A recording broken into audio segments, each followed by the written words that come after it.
안녕하세요. 사랑하는 성도님, 영혼의 샘물 은혜의 자료심을 축복합니다. 언약의 주님이 우리와 함께 하십니다. 우리와 함께 하시는 주님을 찬양합니다. 기도합시다. 주님의 그 아름답고 거룩하신 이름을 찬양합니다. 사랑과 은혜의 주님을 찬양합니다. 오늘도 저희들을 사랑하여 주셔서 생명의 말씀으로 인도하여 주시니 감사합니다. 오늘도 주님의 말씀이 저희 심령에 스며들게 하시고 주님의 말씀 붙잡고 하루를 넉넉히 이기게 하여 주시옵소서.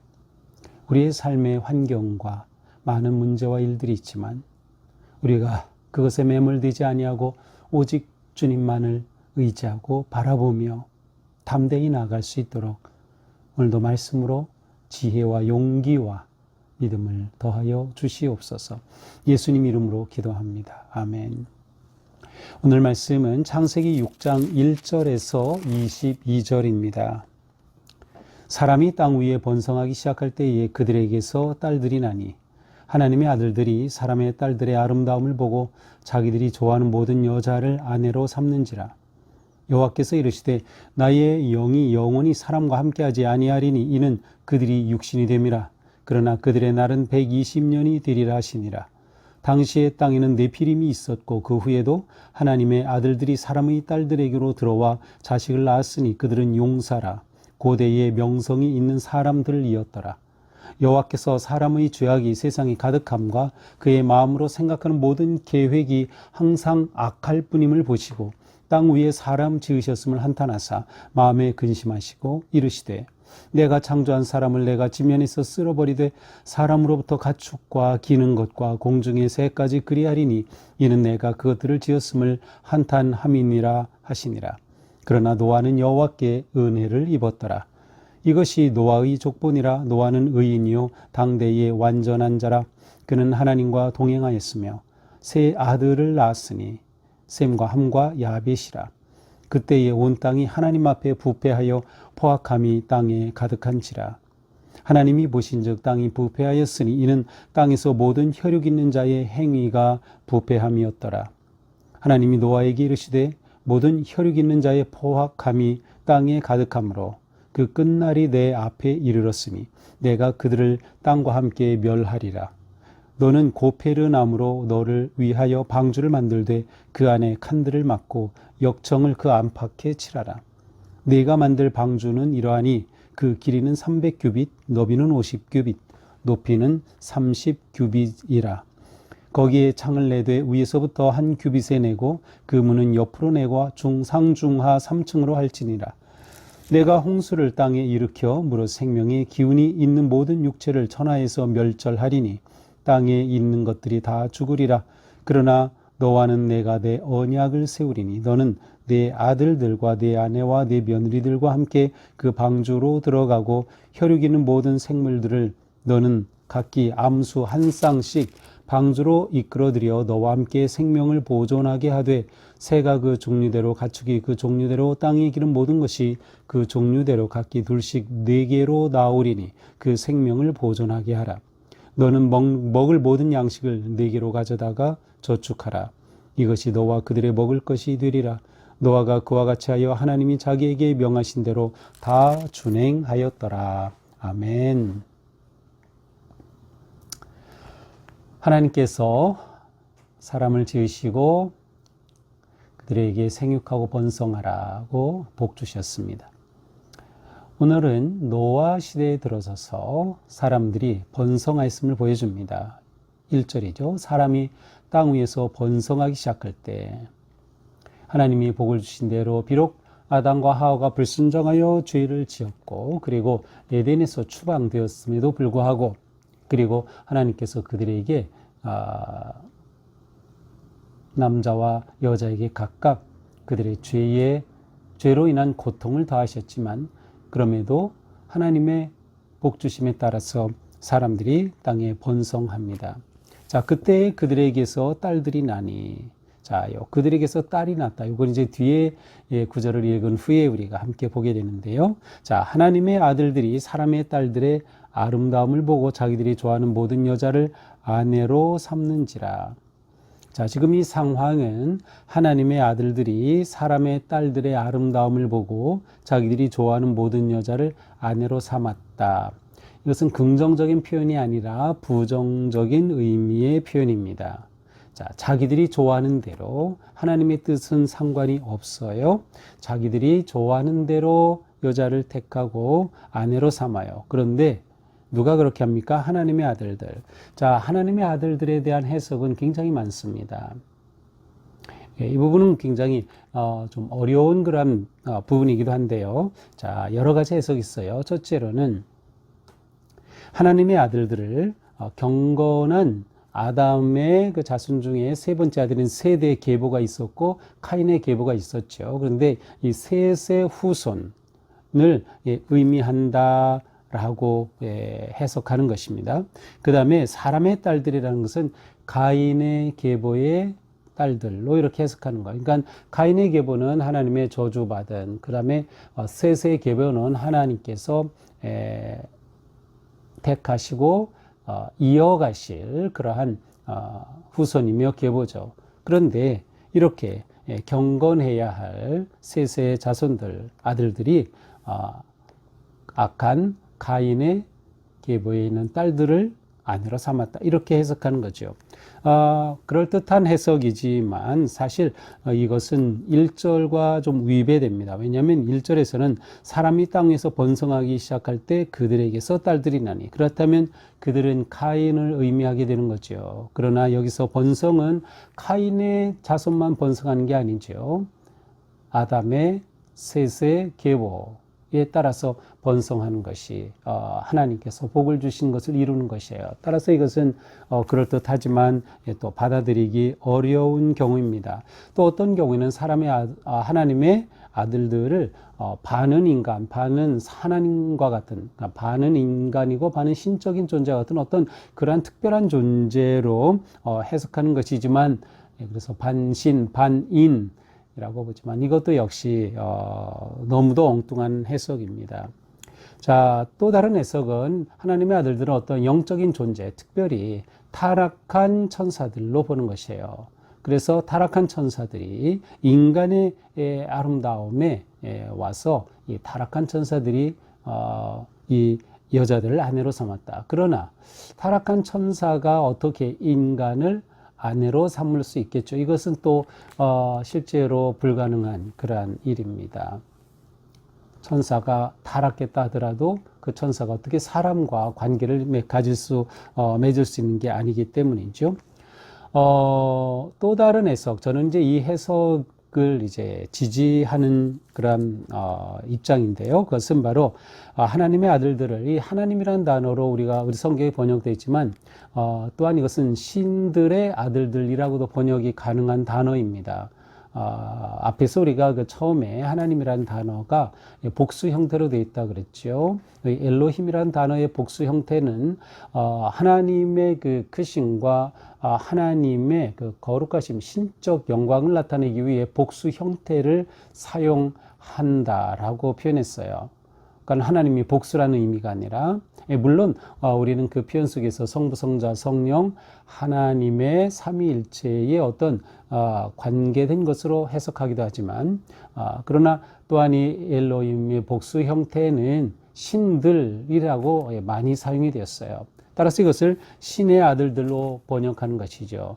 요즘도 아주 그냥 대단한 어떤 금수저로 태어난 그런 사람들의 신의 아들이다 이런 표현을 쓰잖아요. 바로 이제 그것과 같은 거죠. 따라서 이 하나님의 아들들을 그 당시 어떤 통치자들, 특별히 이제 악한 그러한 통치자들이에요. 폭군, 독재자들, 어떤 왕족들과 같은 그런 아주 강한 권력, 하나님이 아닌 어떤 위대한 자들, 권력을 가진 그러한 자들을 표시할 때 신의 아들들이라고 또 표시할 수 있었기 때문에 또 이렇게 보는 것이 좋을 것 같아요. 그래서 이 폭군과 같은 독재자들과 같은 그러한 강한 그러한 힘을 가진 그러한 자들이 사람의 딸들의 아름다움을 보고, 여기서 사람의 딸이라는 것은 일반적인 그러한 의미라고 볼 수 있겠고, 타락한 인간이라고 하는 그러한 전체적인 그림 안에서 우리는 볼 수 있습니다.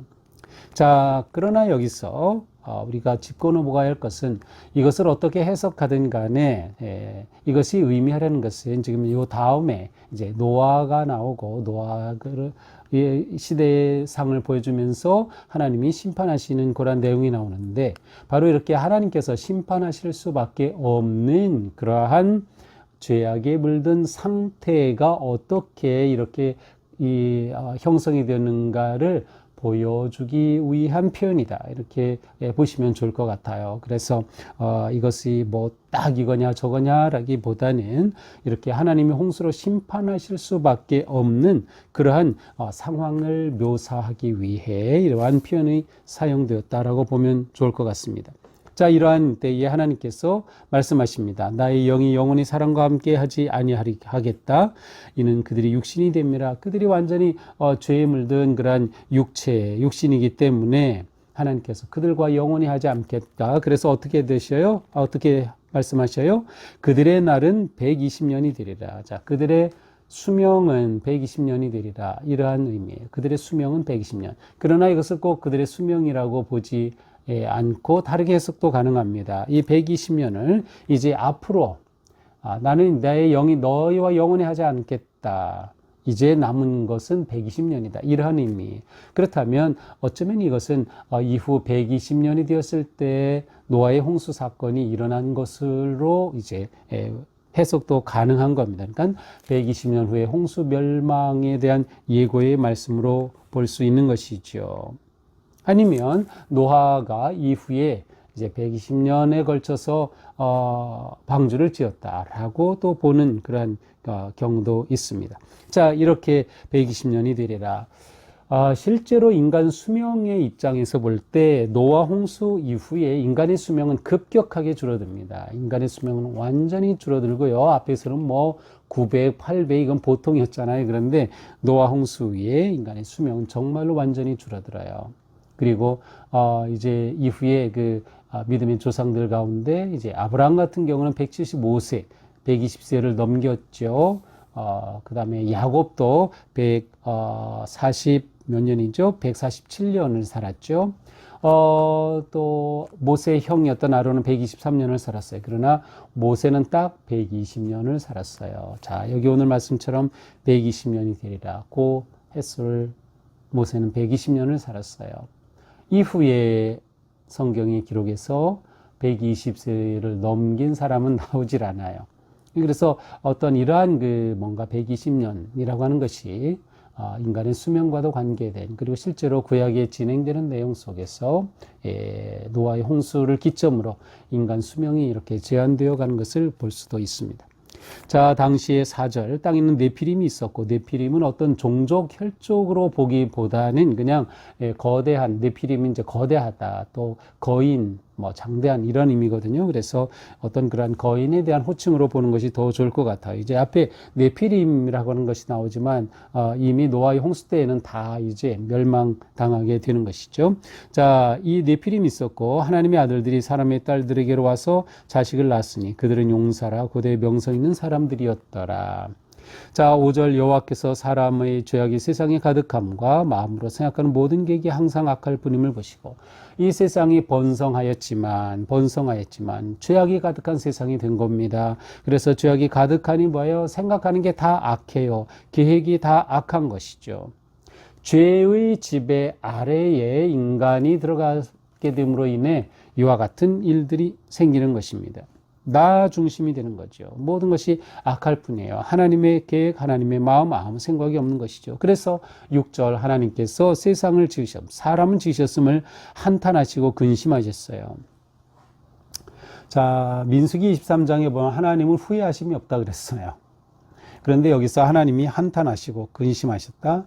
자, 이것은 하나님이 근심하시고 후회하셨다라는 의미로 보기보다는 보통 신인동형론적 표현이다 이런 말을 쓰는데, 하나님에 대한 묘사를 할 때에 인간이 가지고 있는 감정과 겪는 경험과 같은 표현을 사용한다라는 뜻이에요. 그러므로 그만큼 우리가 정말 후회하고 우리가 정말 가슴 아파하고 한탄하고 하는 것과 같이 하나님께서 그러한 하나님이 그렇게 이 죄가 가득한 세상을 보시고 마음이 그렇게 느끼셨음을 이제 표현하는 것이죠.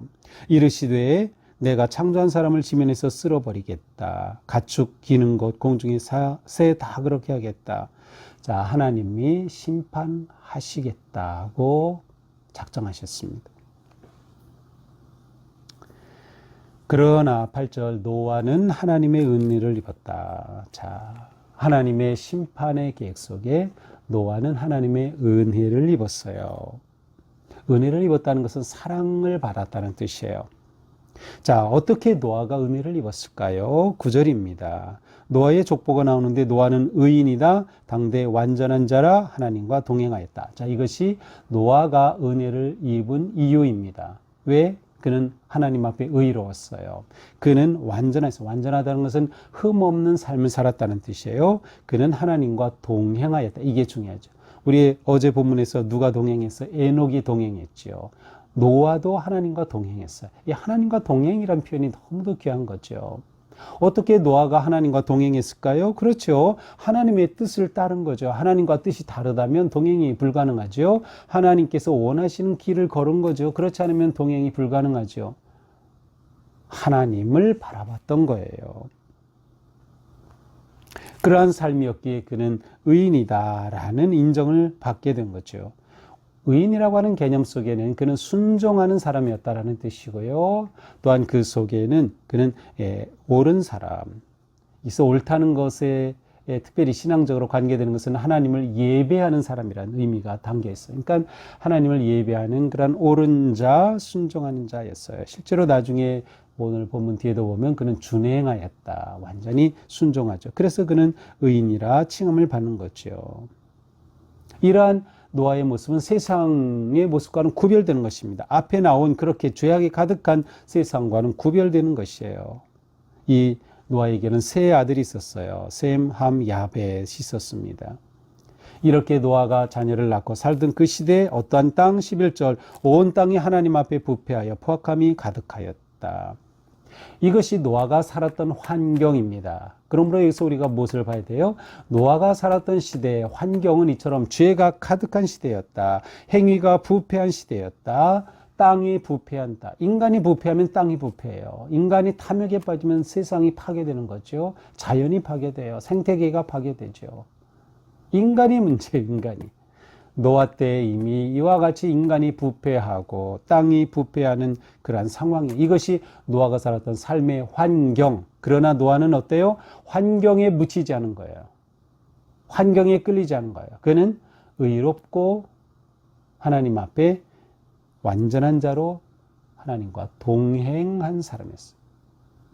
이것이 우리들에게 강한 도전이 되죠. 우리가 지금 사는 시대에 너무나도 문제가 많죠. 너무나도 답답하고 이루 말할 데가 없죠. 불의가 가득하고 악한 자가 세상에 떵떵거리고, 정말 이런 상황을 보면서 우리는 절망할 수밖에 없어요. 그러나 이런 상황에도 불구하고 하나님과 동행하며 하나님을 따르고 순종하는, 하나님을 예배하는 삶을 지킨다면 우리도 노아 같은 하나님의 인정받는, 하나님의 은혜를 입는 삶을 살 수 있겠다. 모든 자의 행위가 부패한 세상이었습니다. 그래서 하나님이 심판하시려는 거죠. 자, 하나님께서 노아에게 말씀하십니다. 13절, 모든 혈육 있는 자의 포악함이 땅에 가득하므로 그 끝날이 내 앞에 이르렀다. 내가 그들을 땅과 함께 멸하겠다. 이제 하나님이 심판하시겠다는 거예요. 그러므로 너는 고페르 나무로 너를 위해 방주를 만들어라. 고페르 나무는 정확히 뭔지 모르겠지만 아마 삼나무의 일종으로 봅니다. 그래서 그 삼나무의 일종이 그 나무로 방주를 만들어라. 배를 만들라는 것이에요. 그 배를 만날 때 그 안에는 역청을 칠해라. 이것은 아주 끈적끈적한 검정 기름과 같은 거, 석유 같은 거 캐낼 때 검은 그러한 것들이 나는 것 같은, 그래서 방수하는 것이죠. 방수하는 것. 역청을 바라라. 안팎에 칠하는 거죠. 이게 칠한다는 것은 덮는다는 뜻인데 사실 하나님께서 우리의 죄를 덮어주신다. 그런 의미도 담긴 단어예요. 자, 15절. 그러면서 이 방주의 크기, 길이가 300규빗, 1규빗을 50cm로 대략 생각한다면 길이는 150m, 넓이는 50규빗, 25m, 높이는 30규빗, 15m쯤 되는 그러한 방주입니다. 그리고 거기에는 창이 나 있어요. 16절. 위에 창이 있죠. 그리고 그 문은 옆에는 문이 있어요. 그리고 배 안에, 방주 안에는 상중하 3층의 구조물로 되어 있습니다. 이렇게 배를 지으라는 거예요. 내가 홍수를 땅에 일으켜 부르 생명의 기운이 있는 모든 육체를 천하에서 멸절하기니 땅에 있는 모든 것이 다 죽으리다. 하나님께서는 내가 홍수로 멸하겠다. 그래서 너에게 방주를 지으라고 하는 거다. 하나님께서는 홍수로 멸하시려고 합니다. 그러나 18절 그러나 8절에서도 그러나가 나왔어요. 8절. 이렇게 세상이 다 악할 때 그러나 노아는 하나님의 은혜를 입었다. 자, 18절. 그러나 너와는 내가 언약을 세우겠다. 자, 언약이라고 하는 단어가 성경에서 처음 등장하는 것입니다. 언약, 하나님과 노아 사이에. 그런데 이 언약은 하나님이 주도하신 거예요. 그래서 은혜인 겁니다. 우리가 예수 그리스도 안에서 하나님의 언약 백성이 되었어요. 하나님이 주도하신 거죠. 그래서 은혜로 입은 거예요. 우리가 요청한 것도 아니고 요청할 수도 없었고 우리가 잘난 것도 아니고 죄인인 우리가 하나님의 사랑 가운데 이 언약을 입은 거죠. 이렇게 하나님께서 노아와 언약을 세우십니다. 너는 네 아들 그리고 며느리 함께 방주로 들어가라. 세 아들이었고 세 며느리니까 6명, 노아 부인 2명, 그래서 모두 8명의 식구가 방주에 들어가게 되는 거죠. 그리고 방주 안에는 모든 생물을 한 쌍씩 넣어라. 모두 한 쌍씩 넣어라. 물론 이제 내일 본문 7장 가서 보면은 어떤 동물은 7씩 이렇게 들어가는 것도 있어요. 자, 이렇게 한 쌍씩 넣어라. 그러므로 노아의 가족과 생물을 보존하시는 겁니다. 심판 후에 다시 살리시는 거죠. 그 생명을 보존하게 하라. 자, 하나님은 언제나 생명 보존이 목적이 있어요. 심판과 멸망이 목적이 아니셔요. 생명 보존이 중요한 거예요. 그러므로 너희는 먹을 양식 다 가지고 들어가라. 또 저축하라. 너와 그들의 먹을 것이 되리라. 방주 안에서 보낼 시간 동안 그들이 먹을 것을 충분히 준비하도록 말씀하십니다. 이때 노아는 어떻게 했어요? 하나님이 자기에게 명하신 대로 다 준행하였더라. 순종하였죠. 순종하는 노아 누구? 의로운 노아, 완전한 자, 하나님과 동행하는 자. 이것이 오늘의 말씀입니다. 자, 오늘 말씀을 보면서 우리는 인간의 죄악이 하나님을 슬프시게 한다는 것을 봅니다. 우리의 죄가 하나님을 슬프시게 한다. 그러므로 우리는 항상 하나님을 기쁘시게 하는 삶을 늘 염두에 두면서 하나님께 순종하는 삶에 힘써야 되는 거예요. 내가 어떻게 하나님을 기쁘시게 할까? 끊임없이 죄를 돌이켜 회개하고 바르게 살고 뜻대로 살기에 힘쓰는 것이죠. 또한 우리는 하나님을 바라봐야 한다. 우리의 환경과 문제가 아닌 겁니다. 환경에 매몰되지 마라. 아무리 약한, 아무리 두려운, 아무리 힘든 그러한 일이 내게 일어나고 내게 그러한 환경이라 하더라도 우리는 끝까지 하나님을 바라보자. 세상 풍조에 편승하지 말자. 그것 때문에 흔들리지 말자. 너무 정치에 몰입하는 것도 좀 제가 볼 때는 위험해요. 왜냐하면 요즘은 전부 유튜브 때문에 그렇게 되거든요. 그리고 자기 편향에 따라서 보는 유튜브가 다 다르거든요. 그런데 문제는 뭐예요? 그것을 계속 보게 되면 확증 편향이 생겨요. 확증 편향. 그래서 다른 거는 전혀 보려고 하지도 않고 다른 거는 보지도 않아요. 또 내가 보는 그것이 내 마음을 너무도 시원하게 해줘요. 아주 후련하게 해주고. 그런데 그 방식이 뭐예요? 다 반대되는 사람들에 대한 비난과 저주와 온갖 악한 그러한 말들이죠. 그것 때문에 내 마음이 시원해지다고 그거 보면서 거기서 내가 위로를 얻는 것, 그 잘못된 거. 그러니까 우리는 이런 자칫하면 확증 편향에 빠진다. 그러니까 저는 이제 유튜브 보려면 다 봐라. 내가 좋아하는 것만 보지 말고 말이죠. 너무 이 세상에 몰입하면 안 돼요. 세상에 너무 빠질 필요가 없어요. 세상에 너무 빠질 필요가 없어요. 그래서 우리는 하나님을 바라보자라고 할 때 그런 의미도 우리에게는 필요합니다. 내가 하나님을 바라보는 그러한 마음이 더 큰가? 아니면 세상의 것에 귀를 기울이고 그것에 시간 쓰는 게 더 큰가? 너무나 많은 시간을 기도와 말씀 찬송 아니면 쉼과 묵상이 아니라 너무도 유튜브 시청에 너무 많은 시간을 보내요. 너무 큰 문제예요. 아니 이 귀한 시간을 왜 그렇게 허비하죠? 노아의 모습을 보면서 노아는 세상의 그런 환경 가운데서 하나님과 동행하기 힘썼다. 우리가 이 점을 놓치면 안 되는 거죠. 자, 하나님과 동행할 때 은혜를 입는 거죠. 또 은혜를 입었기에 하나님과 동행하는 거예요. 이것은 함께 갑니다. 하나님과 동행하려면 순종하지 않고는 동행이 불가능하죠. 하나님께서 일로 가자 하고 우리와 이끄시는데 아니요, 저는 저거로 가겠습니다. 이것은 말이 안 되죠. 그러니까 동행은 순종의 의미가 담겨 있어요. 순종할 때 그는 의롭다고 인정을 받는 것이죠. 또한 하나님은 우리를 구원하신다. 궁극적으로 오늘 본문에서 한 중요한 단어를 뽑으라면 언약입니다. 하나님은 언약의 하나님. 그 언약은 뭐예요? 사랑과 구원이 담긴 언약이에요. 그러니까 우리는 하나님과 맺은 이 언약, 예수 그리스도 안에서 맺은 이 언약을 아주 귀하게 여겨야 돼요. 그리고 그 언약 백성으로 사는 것이죠. 우리의 삶, 우리 교회가 방주 같은 교회가 되어서 생명을 보존하는 교회가 되자. 또 생태계를 살리는 데 힘쓰자. 또 우리가 이 땅의 모든 영혼들을 구원하는 그러한 삶에 힘쓰자. 하나님의 은혜와 가득한 그런 복된 방주와 같은 교회에 하나님께서 함께 하시는 그러한 교회. 그래서 이 세상에 희망을 주는 우리의 삶이 될 수 있기를 주님의 이름으로 축복합니다. 기도합시다. 주님 감사합니다. 오늘도 주님의 은혜로 저희들에게 복된 말씀으로 도전하여 주시니 감사합니다.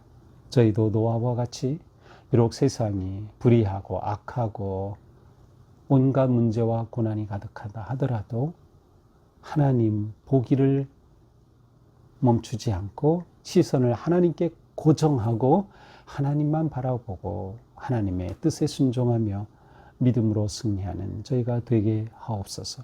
우리 모두 하나님의 은혜를 입어서 우리의 삶이 누군가에게 생명을 전하고 구원의 소식을 전하며 하나님의 은혜 안에 거하는 복된 하루, 하나님과 동행하는 승리의 하루가 되게 하옵소서. 예수님 이름으로 기도합니다. 아멘. 네, 오늘도 주님 은혜로 우리의 삶이 복된 길로 나아갈 수 있기를 축복합니다. 사랑합니다.